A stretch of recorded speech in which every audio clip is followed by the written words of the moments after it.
mtume. Ndio. Anga ya Karagwe imefunguka mtume. Anga imefunguka nini? Ndio mtume. Usiku wa kuamkia leo. Ndio. Wachawi watatu wameanguka katika mji huu wa Karagwe. Na mmoja wapo yuko hapa mtume. Pigia Yesu makofi mazuri.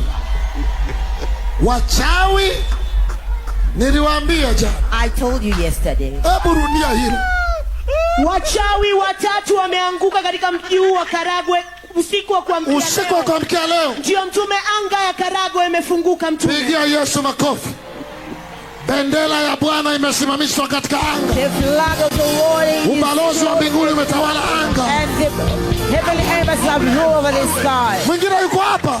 Wengine yuko hapa mtume, wengine wameondoka. Wameenda wapi? Wamekimbia mtume, lakini Kufa watakufa wasipokoka. Matomaso wengi wameona hao wachawi wakianguka usiku wa Wako wapi?